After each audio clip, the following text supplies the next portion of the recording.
Hello CBSE champion बच्चों, आपका स्वागत है संकल्प भारत फाउंडेशन प्लेटफॉर्म पे। और आज के इस लेक्चर में राघवेंद्र सर आप सभी बच्चों के लिए लेकर आए हैं top 15 case based question on the chapter human I and colourful word.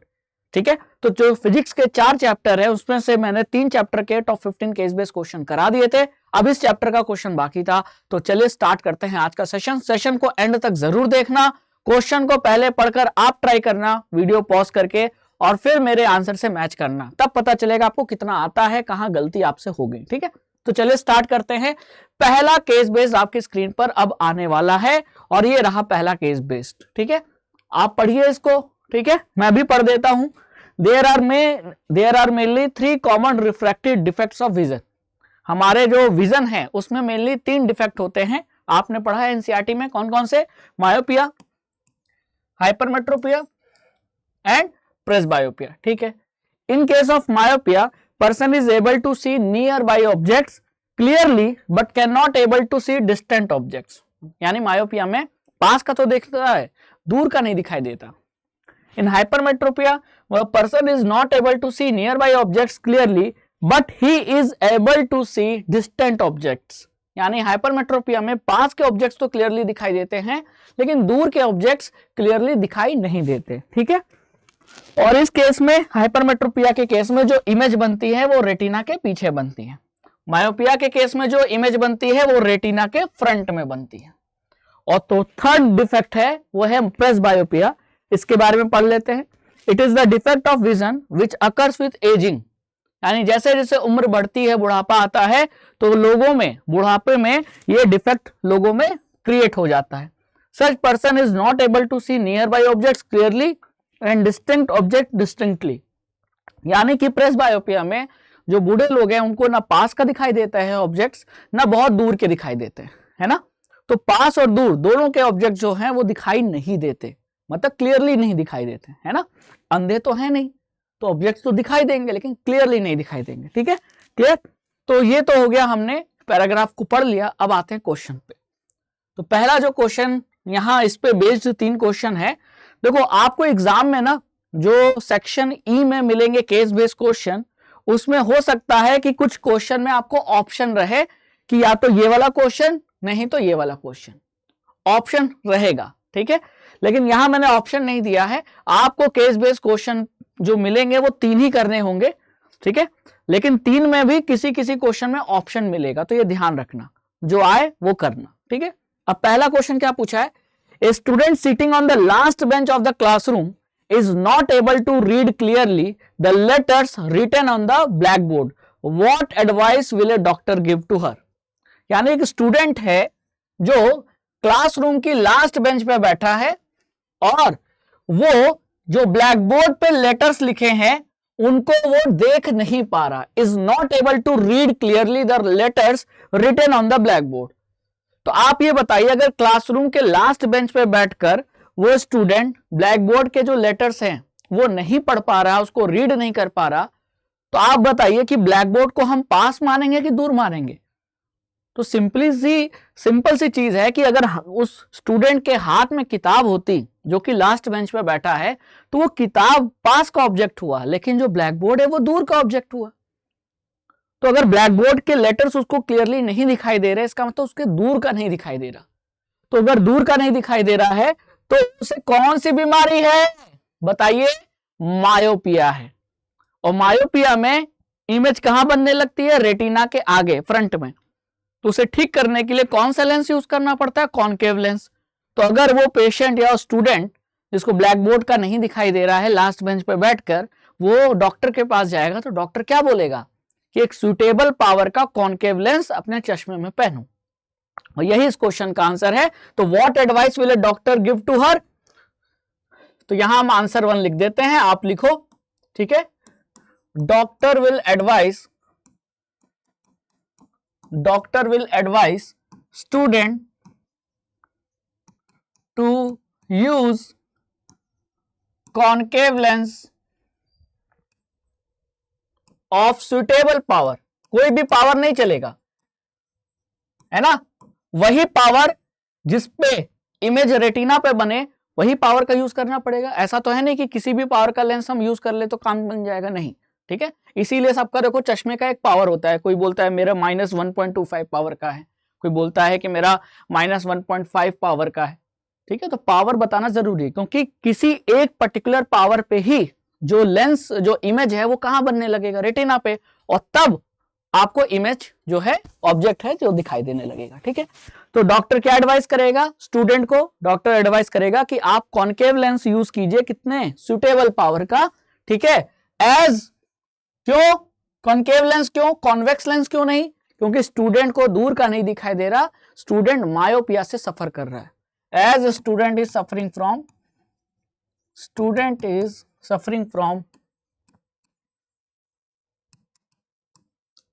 From myopia, student को क्या है, मायोपिया है, उसे दूर का नहीं दिखाई दे रहा, उसे ब्लैक बोर्ड जो कि दूर का है वो नहीं दिखाई दे रहा। ठीक है, तो ये पहले पार्ट का हमने क्वेश्चन आंसर दे दिया है। Second question, draw a ray diagram for the correction of hypermetropia defect.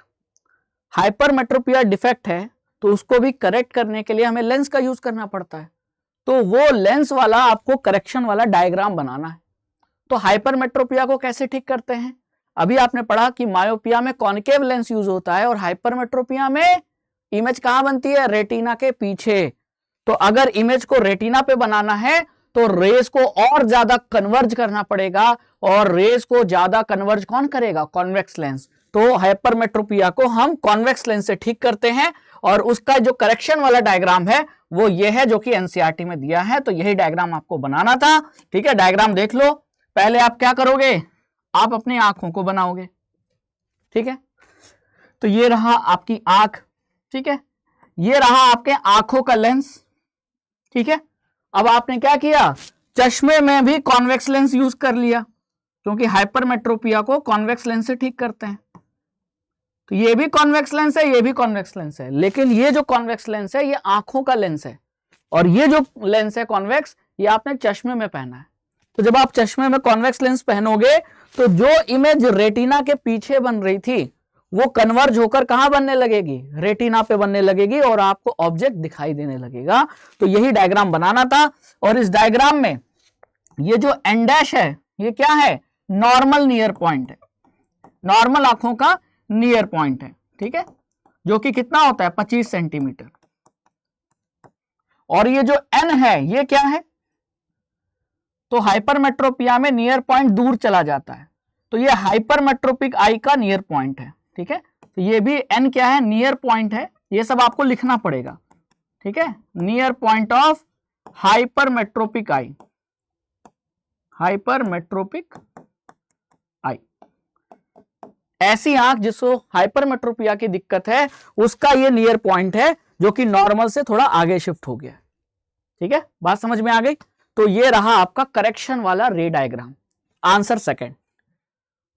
तो इसका मतलब एनसीईआरटी के जो डायग्राम है ना डिफेक्ट वाले और उसको सही करने वाले, करेक्शन वाले, वो सारे डायग्राम प्रैक्टिस कर लो। डायग्राम में हो सकता है हाइपरमेट्रोपिया का पूछ ले, हो सकता है मायोपिया का पूछ ले, तो आपको ध्यान रखना पड़ेगा। तो हमसे 2 क्वेश्चन हो गया।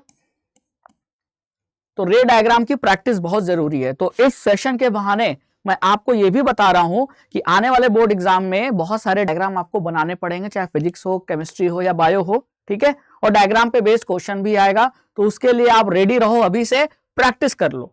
ठीक है, third question, explain the reason behind the presbyopia and how it can be corrected.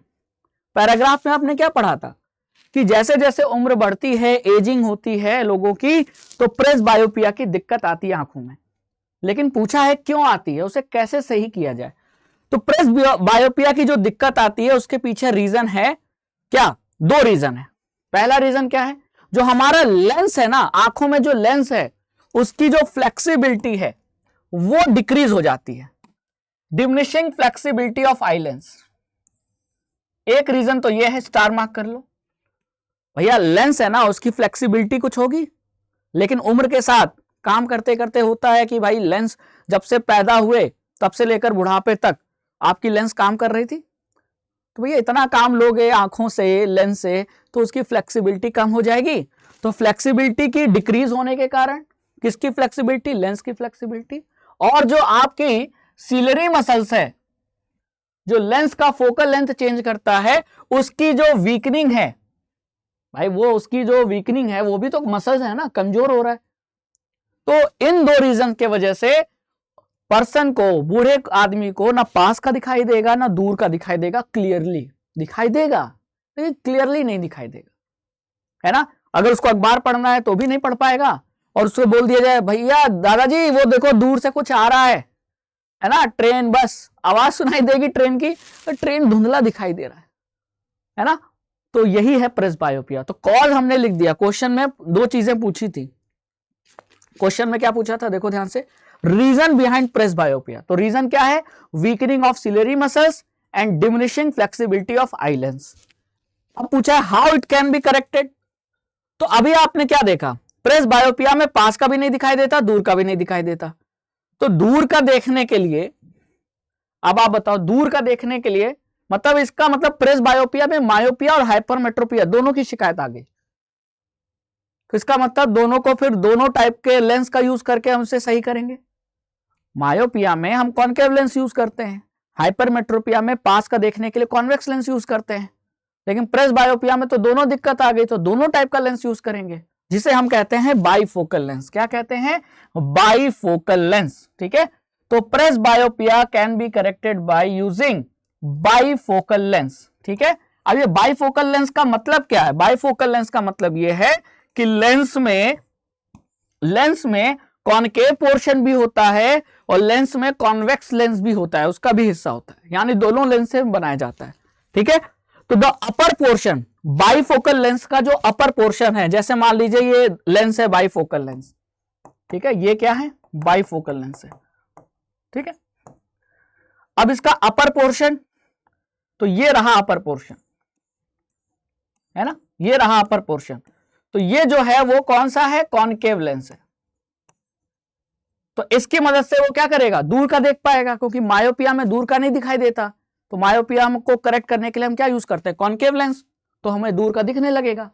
तो जब बूढ़े आदमी को क्या करना है, दूर का देखना है, तो ये ऊपर वाले कॉनकेव लेंस से देखेगा, और जब उसे पास का देखना है तो इस लेंस में देखो, ये लेंस जो है, ये वाला नीचे वाला हिस्सा है, ये आपका कॉन्वेक्स लेंस है। क्या है, कॉन्वेक्स लेंस है।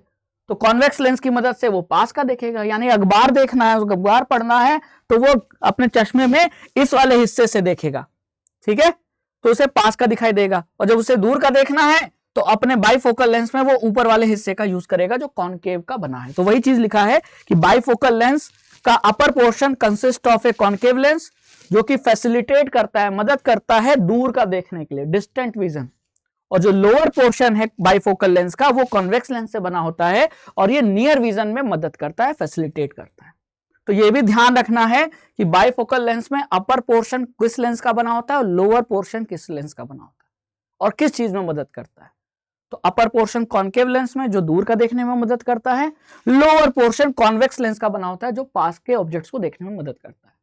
अब बूढ़ा आदमी ऐसा चश्मा, है ना, ऐसा चश्मा जिसमें बाईफोकल लेंस लगा हो, अगर वो यूज करेगा तो उसे पास का भी ऑब्जेक्ट दिखाई देगा, दूर का भी दिखाई देगा, और वो आराम से पेपर भी पढ़ेगा और दूर से आने वाले किसी पर्सन को देख भी लेगा। ठीक है, चल, तो ये प्रेसबायोपिया में बाईफोकल लेंस का यूज किया जाता है। चलिए, तो पहला केस बेस्ड हमने पढ़ लिया, अब आते हैं second case based. Second case based में यहां एक डायग्राम दिया हुआ है, पहले डायग्राम को देख लेते हैं। यहां डायग्राम में क्या लिखा है, बीम ऑफ व्हाइट लाइट। ठीक है, ये जो निकल रहा है यहां से ना, ये व्हाइट लाइट है, दिखाने के लिए उसे ग्रीन दिखाया गया है, लेकिन ये है व्हाइट लाइट। ये जो लाइट ये जो जा रही है ये व्हाइट लाइट है। ठीक है, फिर ये पहला प्रिज्म इन्वर्टेड पोजीशन में दूसरा प्रिज्म रखा है, और फिर ये तीसरा प्रिज्म रखा है, और फिर यहां लगा दिया गया स्क्रीन, ताकि जो लाइट यहां से निकलेगी वो स्क्रीन पर क्या होगी, टकराएगी, गिरेगी स्क्रीन पर। अब लिखा है पैराग्राफ, पैराग्राफ को पढ़ लो। Sunita passed a beam of white light through a series of equilateral prism as shown. Sunita ने क्या किया, व्हाइट लाइट के बीम को तीन प्रिज्म से क्या किया, पास कराया, और तीनों प्रिज्म क्या है, इक्विलैटरल, यानी साइज सेम है, शेप सेम है। ठीक है, the prism splits the incident white light into A band of 7 colours. तो पहले प्रिज्म ने क्या किया, व्हाइट लाइट को 7 कलर्स में क्या कर दिया, स्प्लिट कर दिया। ठीक है, और उसे को हम स्पेक्ट्रम कहते हैं। और on placing second identical prism in an inverted position with respect to the first, a beam of white light emerges from the other side of the second prism.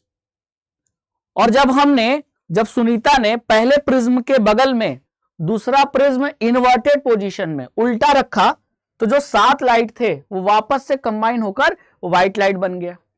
ठीक है, अब यहां 2 नहीं 3 प्रिज्म है, इतना डिटेल बता दिया गया।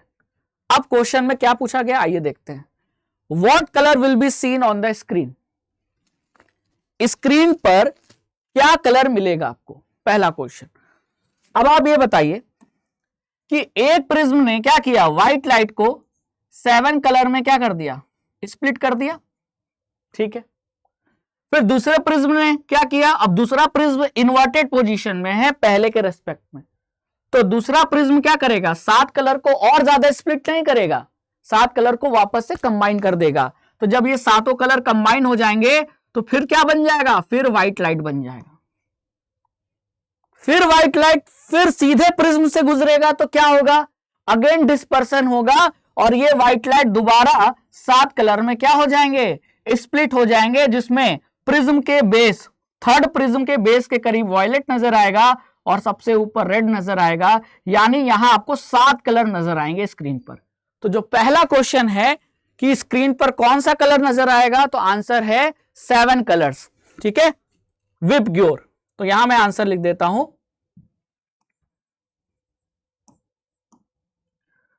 7 कलर्स। 7 कलर्स कौन कौन से हैं, violet, indigo, blue, green, yellow, orange, red will be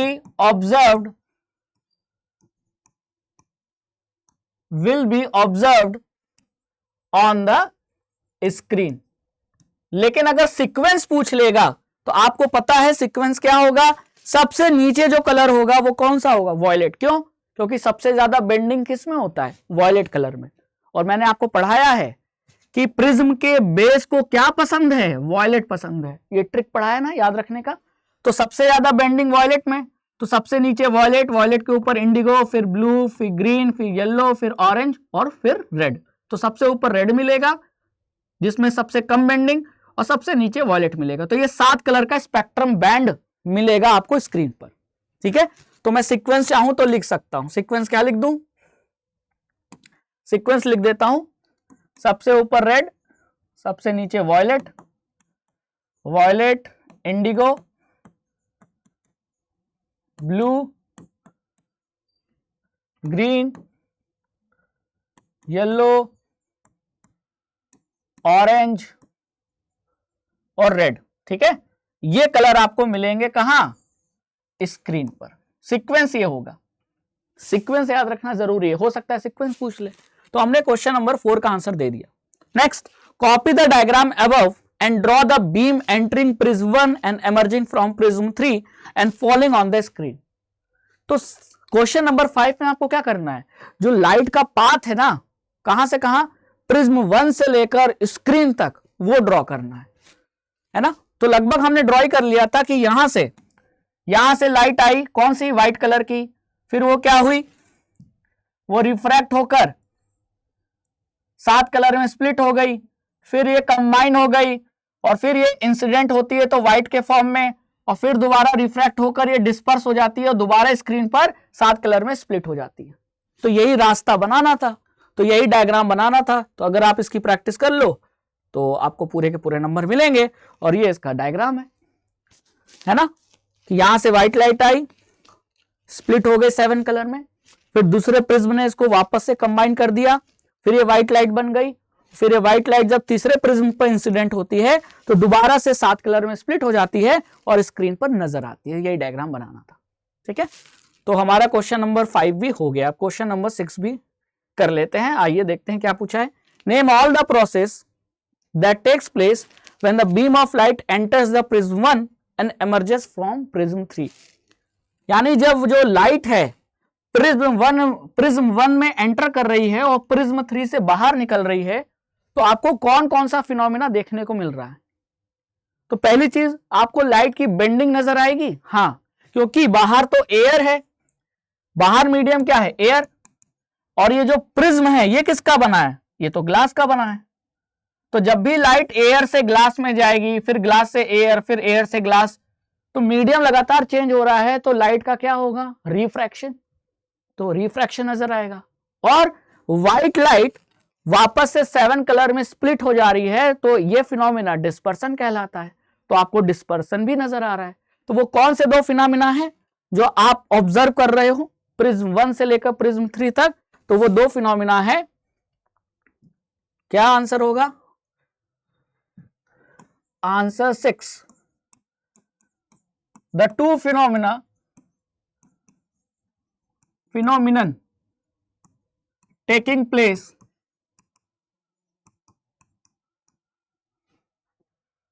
is, पहला क्या है? Refraction of light. रिफ्रैक्शन क्यों? Due to changing medium. Refraction of light, ठीक है, क्योंकि एयर से ग्लास, ग्लास से एयर, ग्लास कहां? प्रिज्म ग्लासी का तो बना है। और दूसरा है डिस्पर्सन ऑफ लाइट। तो ये 2 फिनोमिना आपको नजर आ रहे हैं, डिस्पर्सन ऑफ लाइट, ठीक है। रिफ्रैक्टिंग हो गया, मैं रिफ्रैक्शन लिखना चाहता, रिफ्रैक्टिंग लिख दिया था मैंने, ठीक है, क्लियर। चलो, तो हमने बच्चा लोग 2 केस बेस कर लिए। अब तीसरे केस बेस पे आते हैं, क्योंकि एक केस बेस पे 3 क्वेश्चन और मुझे 15 क्वेश्चन कराने हैं, तो 5 केस बेस्ड होंगे। अब हम थर्ड पे आ जाते हैं, ठीक है। थर्ड को जरा पैराग्राफ पढ़ो। Hypermetropia is also known as far sightedness. Hypermetropia को फार साइटेडनेस कहते हैं। फार साइटेडनेस, साइट का मतलब देखना और फार मतलब दूर, यानी दूर का देखना, दूर की चीजें दिखाई दे रही हैं हाइपरमेट्रोपिया में। तो कहां की नहीं दिखाई दे रही? पास की चीजें। तो इससे याद रखना, ठीक है, कंफ्यूज मत होना। A person with hypermetropia can see distant object clearly but can not see near objects distinctly. यानी मेरे पास कॉफी का मग होगा तो मुझे धुंधला दिखाई देगा क्योंकि मुझे हाइपरमेट्रोपिया है, लेकिन दूर से, है ना, 100 मीटर दूर, 500 मीटर दूर अगर कोई गाड़ी आ रही है तो वो मुझे दिखाई देगी अच्छे से, क्लियरली। वो देखो पुलिस वाले आ रहे हैं चालान काटने, क्लियर, समझ में आया? हाइपरमेट्रोपिया में क्या होता है? पास का दिखाई नहीं देता, पास का दिखता है लेकिन धुंधला, क्लियर नहीं दिखता। तो दोनों में फर्क है। मैं कहूं दिखता नहीं है और मैं कहूं क्लियर नहीं दिखता, तो दोनों में फर्क है। नहीं दिख रहा है इसका मतलब आप तो अंधे हो या आपकी आंख खराब हो गई, है ना। लेकिन दिख रहा है लेकिन धुंधला, तो आपका विजन ठीक है, थोड़ा सा डिफेक्ट है कि आपको हाइपरमेट्रोपिया हो गया, पास का नहीं दिखाई दे रहा। और ऐसा क्यों होता है? क्योंकि जो नियर पॉइंट है, ठीक है, जो नॉर्मल आंखों का नियर पॉइंट कितना होता है? 25 सेंटीमीटर। मतलब ऑब्जेक्ट्स को क्लियर देखना है तो कम से कम आंखों से कितना दूरी पर रखना पड़ेगा? 25 सेंटीमीटर। उससे कम पे रखोगे तो ऑब्जेक्ट क्लियर नहीं दिखाई देगा। तो इसका मतलब ये नहीं कि आपकी आंख खराब है, वो तो नॉर्मल है। तो मिनिमम नॉर्मल नियर पॉइंट कितना होता है? 25। लेकिन हाइपरमेट्रोपिया में ये 25 भी बढ़ जाता है, नियर पॉइंट दूर चला जाता है, वही चीज लिखा हुआ है, ठीक है। Such a person has to keep a reading material much beyond 25 centimetre from the eye lens. अब क्योंकि नियर पॉइंट दूर चला गया है तो ऑब्जेक्ट्स के पास के ऑब्जेक्ट्स को क्लियर देखने के लिए उसे ऑब्जेक्ट को भी थोड़ा दूर रखना पड़ता है ताकि दिखाई दे, ठीक है। This is because the light rays from a close by object are focused at a point behind retina. अब क्योंकि नियर पॉइंट आंखों से दूर चला गया तो बहुत पास के जो ऑब्जेक्ट्स होंगे ना, उनसे आने वाली लाइट रे का जो इमेज बनेगा वो रेटिना के पीछे बनता है। देखो जैसा कि डायग्राम में दिखाया। और ये किस केस में ऐसा होता है? हाइपरमेट्रोपिया। ऐसा पूरा पैराग्राफ में पढ़ा है, ठीक है। तो हमने पढ़ लिया, डायग्राम भी देख लिया। अब आते हैं क्वेश्चन पे। क्वेश्चन में क्या पूछा? Question number 7, a person is unable to see object distinctly placed within 75 centimetre from his eyes. यानी आंखों से 75 सेंटीमीटर दूर के रेंज में कहीं भी ऑब्जेक्ट रख दो, वो ऑब्जेक्ट पर्सन को क्लियरली नहीं दिखाई देगा। तो अगर ऑब्जेक्ट क्लियर, मतलब अगर आंखों नॉर्मल होती, अगर इस पर्सन की आंखें नॉर्मल होती तो 25 सेंटीमीटर और उसके आगे के रखे हुए ऑब्जेक्ट्स को वो क्लियरली देख लेता। लेकिन अब उसे 75 सेंटीमीटर और दूर तक का क्लियर नहीं दिखाई दे रहा। तो 0 से लेके 75 तक का नहीं दिखाई दे रहा। इसका मतलब उसकी जो पास की जो रेंज है है ना, जो 0 से 25 होना चाहिए था नॉर्मल केस में, वो अब 0 से 75 हो गया है, तो उसे पास का अब नहीं दिखाई दे रहा। तो name the defect of vision that person is suffering from. तो आपने साफ साफ देखा कि जो नियर पॉइंट था, जो कि नॉर्मल 25 सेंटीमीटर होता है, वो बढ़ के कितना हो गया 75 सेंटीमीटर। तो ये कब होता है, हाइपरमेट्रोपिया के केस में। तो क्वेश्चन नंबर 7 का आंसर क्या होगा, name the defect of vision. तो आंसर होगा हाइपरमेट्रोपिया।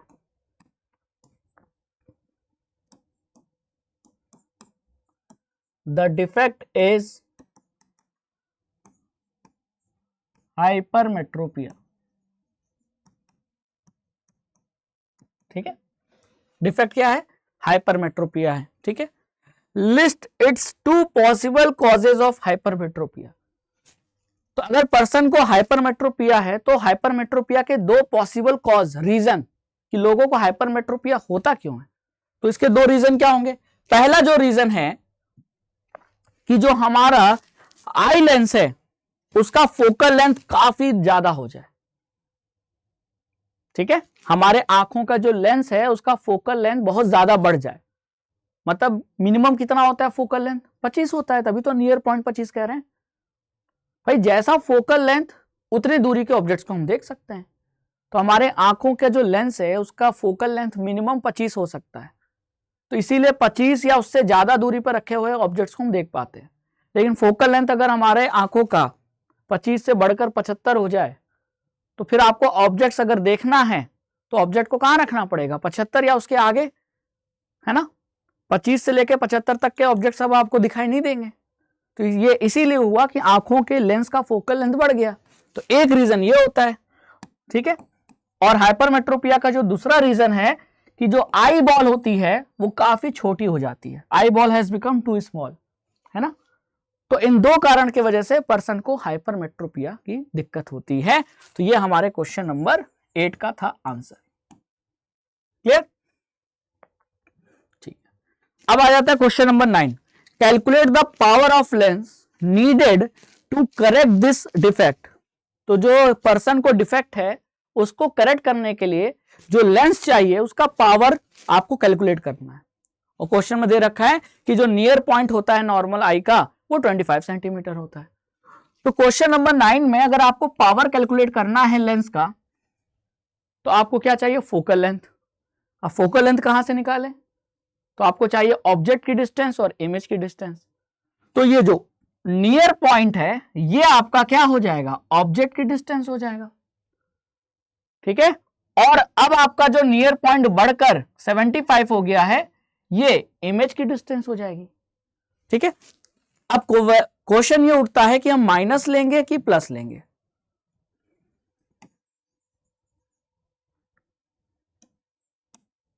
माइनस लेंगे कि प्लस लेंगे, तो U25 माइनस की प्लस, माइनस लेंगे, और जो V है वो -75 लेंगे। क्यों, क्योंकि अगर ये आपकी आंखों के लेंस है तो ऑब्जेक्ट यहां रखा है ना, ऑब्जेक्ट आपका जो नियर पॉइंट पे मानेंगे तो नियर पॉइंट ये लेफ्ट साइड है ना, आंखों के पीछे ये पॉजिटिव डायरेक्शन होता, आंखों के आगे जो भी होगा वो तो नेगेटिव डायरेक्शन में अकॉर्डिंग टू साइन कन्वेंशन, क्योंकि लेंस के लेफ्ट साइड जो भी डिस्टेंस होती है वो माइनस मेजर करते हैं। तो लेंस आंखों के अंदर है और ऑब्जेक्ट नियर पॉइंट पे मानेंगे, तो नियर पॉइंट आंखों के आगे यानी लेफ्ट साइड है तो ये डिस्टेंस माइनस होगी ना। ठीक है, अब आपको क्या लगाना है, क्योंकि लेंस का केस है तो लेंस फॉर्मूला लगा देना है, 1/v minus 1/u is equal to 1/f। तो v कितना है, -1/75 माइनस ये हो जाएगा -1/25 और ये हो जाएगा 1/f। ठीक है, ये हो जाएगा -1/75 माइनस माइनस प्लस 1/25, ये 1/f। अब 75 और 25 का एलसीएम ले लो, तो 3 2 जा 6, 3 5 जा 15, 5 75 आएगा। तो 75 से 1 टाइम्स जाएगा तो -1 और 25 से 3 टाइम्स जाएगा तो ये +3। तो ये हो जाएगा आपका 2/75 इक्वल टू 1/f, ठीक है। और ये दोनों सेंटीमीटर में थे तो ये भी सेंटीमीटर में ही आएगा, तो फोकल लेंथ क्या हो जाएगा प्लस 75/2 सेंटीमीटर। तो यहां से अगर हम 75/2 करें तो ये कितना आ जाएगा फोकल लेंथ। अभी पावर नहीं निकला है, फोकल लेंथ निकाल रहे हैं, फोकल लेंथ निकल जाएगा तो पावर निकलेगा, ठीक है। चलो तो इसको मैं डिवाइड कर लेता हूं,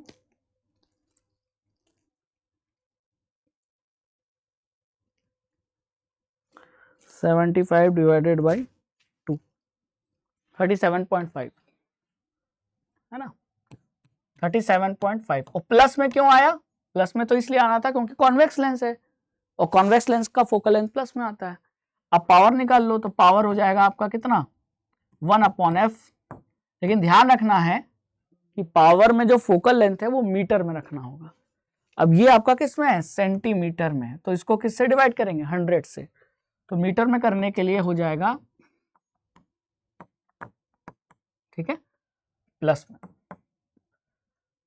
तो 100/37.5 कीजिए, तो 100 डिवाइडेड बाई 37.5 2.66 है ना, तो ये आ जाएगा प्लस में 2.66 डायप्टर। तो इतने पावर का अगर आप कॉन्वेक्स लेंस यूज करेंगे तो ऑब्जेक्ट्स को देख पाएंगे, ठीक है। ये आपका क्वेश्चन नंबर 9 का आंसर है। और इस तरीके से हमने थर्ड केस बेस्ड भी कर लिया। अब आ जाते हैं fourth case based. Clear, fourth case based में क्या लिखा है, आइए पैराग्राफ को पढ़ते हैं। पहले वीडियो पॉज करके आप पैराग्राफ पढ़ो, ठीक है, फिर क्वेश्चन दिखाऊंगा, उसको भी पॉज करके पहले सॉल्व करना, तब मेरे सोल्यूशन को देखा। तो इससे क्या होगा कि आपको कितना आता है वो आपको पता चलेगा, ठीक है, वो ज्यादा जरूरी है। आपको खुद का असेसमेंट करना है, आपको किसी दूसरे का असेसमेंट नहीं करना, ठीक है। तो यहां लिखा है कि have you observe the apparent random wavering of flickering of object scene through the turbulent stream of hot air rising above A fire और ए रेडिएटर। आपने जरूर देखा होगा कहीं लकड़ी जल रही है, कहीं कोयला जल रहा है, तो जलती हुई फ्लेम के ऊपर अगर आप देखो तो ऐसा लगता है ऑब्जेक्ट हिल रहे हैं। क्यों हिल रहे हैं, क्योंकि जो ऊपर जो एयर है वो गर्म हो गई है, और एयर गर्म होने की वजह से उसका रिफ्रैक्टिव इंडेक्स क्या हो गया, चेंज हो रहा है। और रिफ्रैक्टिव इंडेक्स चेंज हो रहा है तो जो ऑब्जेक्ट उसके थ्रू हम देख रहे हैं उसकी पोजीशन भी चेंज हो रही है, तो वो फ्लिकर करता हुआ नजर आता है। आपने जरूर देखा होगा, नहीं देखा है तो भैया देख लो, ये सब चीजें ऑब्जर्व करो, नेचर से फिजिक्स को समझना बहुत आसान हो जाता है, ठीक है। The hotter air is lighter, जो गर्म हवा होती है वो हल्की होती है, कम डेंस होती है, देन द किसके रेस्पेक्ट में, कूलर एयर के रेस्पेक्ट में, ठीक है, and has the refractive index slightly less than that of the cooler air. तो अगर हॉटर एयर जो है वो कूलर एयर के रेस्पेक्ट में कम डेंस है तो उसका रिफ्रैक्टिव इंडेक्स भी कम होगा। तो यहां आपको क्या समझ में आया, गर्म हवा का रिफ्रैक्टिव इंडेक्स कम, ठंडी हवा डेंसर ज्यादा होती है, इसीलिए ठंडी हवा का रिफ्रैक्टिव इंडेक्स ज्यादा, ठीक है। Since the physical condition of the refracting medium, हमारे मीडियम क्या है एयर, और एयर का रिफ्रैक्टिव जो इंडेक्स है वो लगातार बदल रहा है। क्यों, क्योंकि एयर कहीं जगह ज्यादा गर्म है, कहीं जगह ज्यादा ठंडी है, तो रिफ्रैक्टिव इंडेक्स अलग अलग होगा। तो हमारा जो रिफ्रैक्टिंग मीडियम है उसका फिजिकल जो कंडीशन है वो क्या हो रहा है, स्टेशनरी नहीं है, फिक्स नहीं है, वो लगातार चेंज हो रहा है।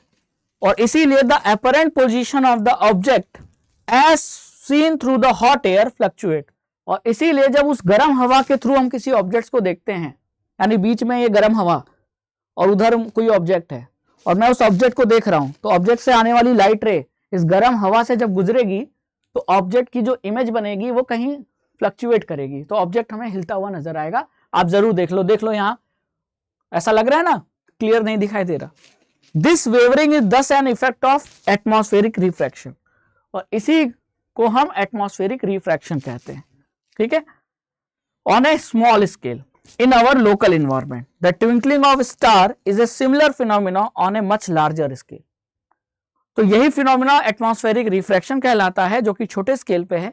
अगर इसका बड़ा एग्जांपल देखना है तो जो तारे टिमटिमाते हैं, ट्विंकलिंग ऑफ स्टार, वो भी एटमॉस्फेरिक रिफ्रैक्शन के एग्जांपल है, ठीक है। तो कुल मिला के आपको चर्चा किया गया, दो कॉन्सेप्ट के, दो टॉपिक पे चर्चा किया गया। पहला एटमॉस्फेरिक रिफ्रैक्शन और दूसरा ट्विंकलिंग ऑफ स्टार, है ना। तो ये बता दिया गया कि ट्विंकलिंग ऑफ स्टार के पीछे जो कंसेप्ट है, फिनोमिना है, वो क्या है, वो एटमॉस्फेरिक रिफ्रैक्शन है। फिर क्वेश्चन पूछा है 10, 11, 12, why do star twinkle, star twinkle क्यों करते हैं? तो इसका रीजन क्या है?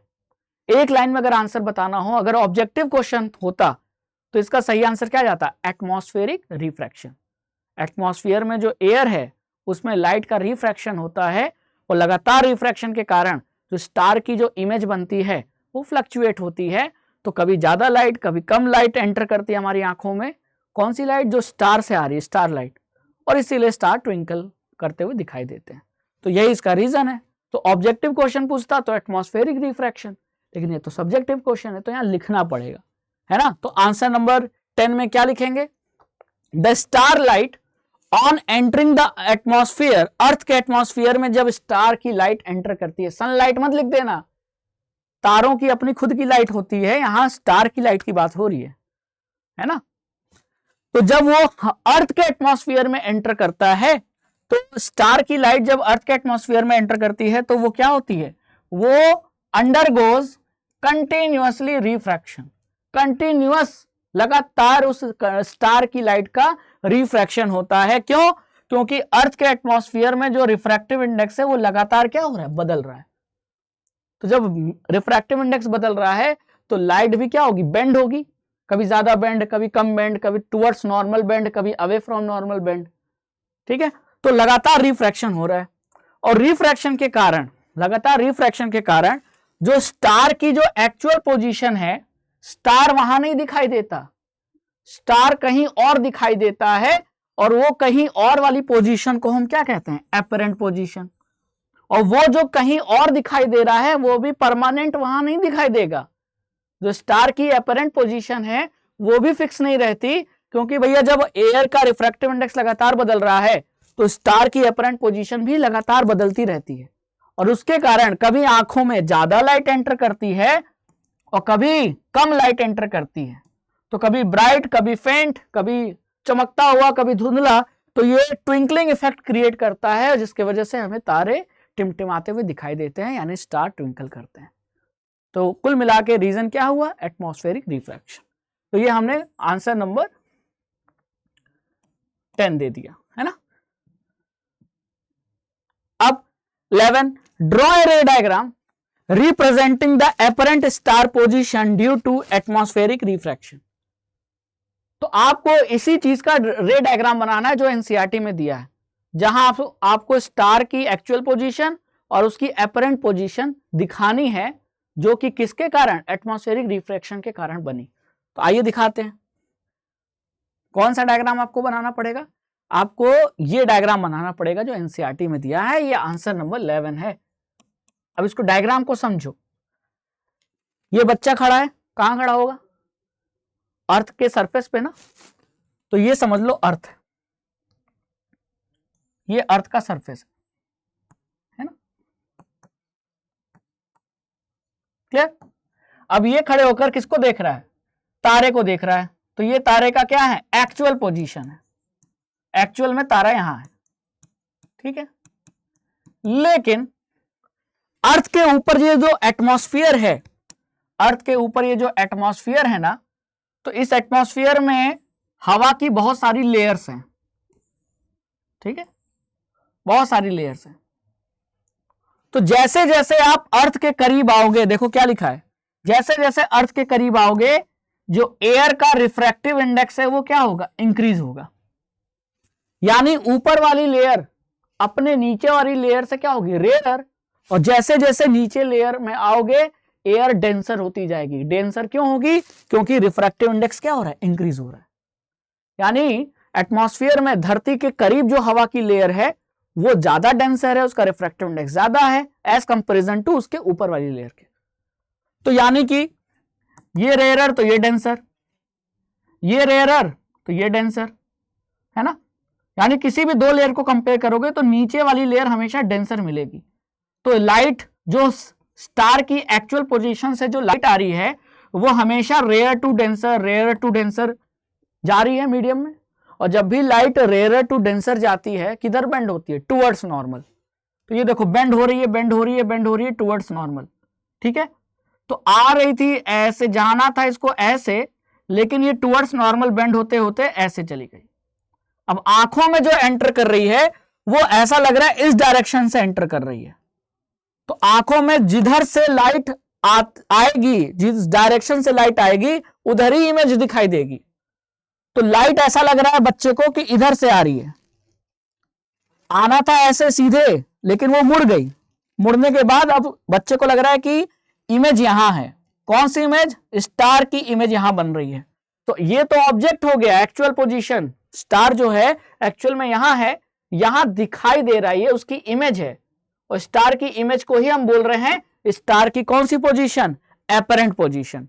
तो ये एक्चुअल पोजीशन, ये एपरेंट पोजीशन। यही रे डायग्राम आपको बनाना था, ठीक है। अब ये भी परमानेंटली नहीं है, ऐसा नहीं है कि बच्चे को हमेशा तारा यहीं दिखाई देगा। अगर हमेशा दिखाई देगा तो ट्विंकलिंग कैसे होगी? तो कभी ये यहां, कभी ये इमेज यहां, कभी यहां बन रही है, कभी यहां बन रही है। तो ये बदल रहा है पोजीशन, क्योंकि हवा की जो रिफ्रैक्टिव इंडेक्स है वो भी बदल रहा है ना।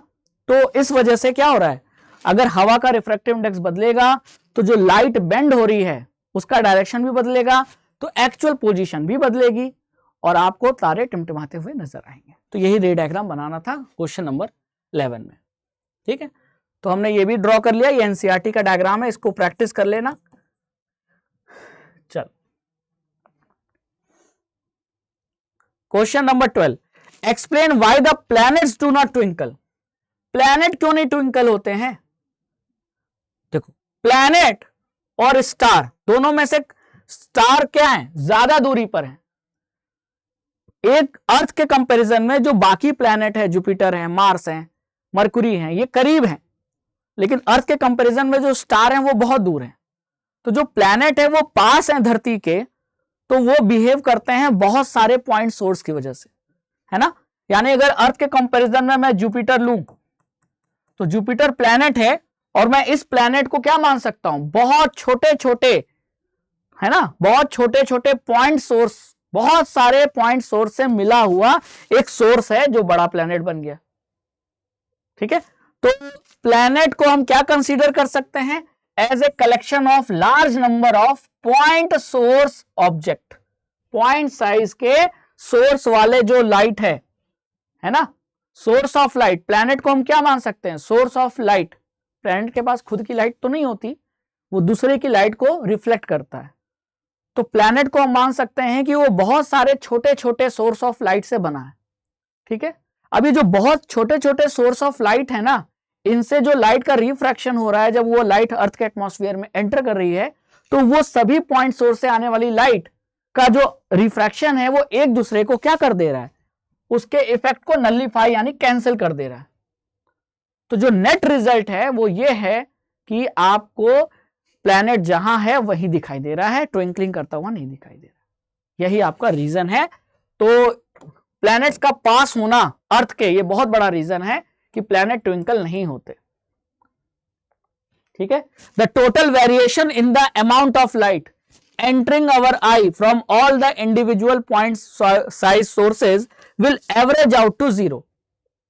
यानी जो प्लैनेट है जिसे हमने माना है बहुत सारे छोटे छोटे पॉइंट साइज के लाइट के सोर्स, प्लैनेट को हमने क्या माना है? लाइट के सोर्स, लेकिन एक सोर्स नहीं, बहुत छोटे छोटे साइज के बहुत सारे सोर्स हैं प्लैनेट, है ना।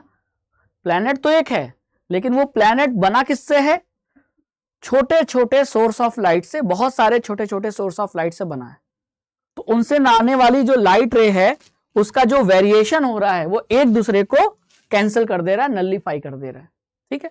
तो इसीलिए प्लैनेट ट्विंकल करते हुए नजर नहीं आते। चलिए अब आता है लास्ट केस बेस्ड। तो पहले आप वीडियो को पॉज करके केस बेस्ड को पढ़ो, फिर मैं क्वेश्चन कराऊंगा। कर लिया ट्राई? करें सॉल्व। तो यहां कुल मिलाकर जो लिखा गया है वो किसके बारे में लिखा गया है? अर्थ के पार्टिकल्स, एटमॉस्फेयर और उसकी वजह से होने वाली स्कैटरिंग के बारे में लिखा गया है। The earth atmosphere is a heterogeneous mixture of minute particles, ठीक है। These particles include smoke, tiny water droplets, suspended particles of dust and molecules of air. When a beam of light strikes such fine particle, सन से आने वाली कोई light जब in fine particle से टकराती है, स्ट्राइक करती है, the path of beam become visible. तो जो लाइट का रास्ता है, बीम है, वो नजर आने लगता है, विजिबल हो जाता है. The light reaches us after being reflected diffusely by these particle. और फिर जो लाइट इन पार्टिकल से टकरा कर क्या हो जाती है, डिफ्यूज हो जाती है, यानी बिखर जाती है. तो बिखरी हुई लाइट ही हमारे आंखों में एंटर करती है, और इस फिनोमिना को हम क्या कहते हैं, स्कैटरिंग ऑफ लाइट कहते हैं by the colloidal particles. Give its to Tyndall effect. तो पार्टिकल्स की वजह से लाइट का बिखर जाना ये स्कैटरिंग है, और बिखरने की वजह से लाइट का रास्ता नजर आना ये टिंडल इफेक्ट है. ठीक है. This phenomena is seen when a beam of fine light enters a smoke filled room through a small hole. किसी अंधेरे कमरे में जिसमें धुआं है, गर्दा है, उसमें कहीं खिड़की से रोशनी आ रही है, सन की लाइट आ रही है, तो वहां आपको सन का पाथ नजर आएगा, है ना. तो वो इसीलिए नजर आया क्योंकि कमरे में क्या थे, पार्टिकल्स थे स्मोक के, डस्ट के, जिन्होंने लाइट को स्कैटर किया, जिसके वजह से लाइट का पाथ नजर आया. तो स्कैटरिंग की वजह से आपको टिंडल इफेक्ट शो हुआ. तो स्कैटरिंग और टिंडल में कंफ्यूज मत होना. स्कैटरिंग का मतलब है कि पार्टिकल्स से लाइट टकराई और बिखर गई, ये स्कैटरिंग है. लेकिन जब लाइट पार्टिकल से टकराई और बिखर गई, और बिखरने की वजह से आपको अब लाइट का रास्ता नजर आ रहा है, वो टिंडल इफेक्ट है. ठीक है. The colour of the scattered light depends on the size of the scattering particles. Very fine particles जो होते हैं वो ब्लू लाइट को ज्यादा स्कैटर करते हैं, while particles of larger size scatter light of longer wavelength, जैसे कि red. If the size of the scattered particles is large enough, then the scattered light may even appear white. यानी अगर size सच में बहुत ज्यादा बड़ा है ना, तो जो स्कैटर्ड लाइट है वो आपको सफेद भी नजर आ सकती है. ये पैराग्राफ था. अब आते हैं क्वेश्चन पे. क्वेश्चन नंबर 13 क्या कहा है, what is scattering of light. अरे स्कैटरिंग ऑफ लाइट क्या है, बहुत आसान, अभी हमने पढ़ा, पैराग्राफ में ये आंसर लिखा है. आंसर 13, ये रही सनलाइट. ठीक है. अब अर्थ के एटमॉस्फेयर में बहुत सारे क्या हैं, पार्टिकल्स हैं. अर्थ के एटमॉस्फेयर में बहुत सारे क्या हैं, पार्टिकल्स हैं. अब इन पार्टिकल्स से ये लाइट क्या होती है, टकराती है. अब टकराने के बाद ये लाइट क्या हो जाती है, बिखर जाती है ना. तो ये फिनोमिना ही स्कैटरिंग कहलाता है, और ये जो कहलाती है लाइट, ये स्कैटर्ड लाइट कहलाती है.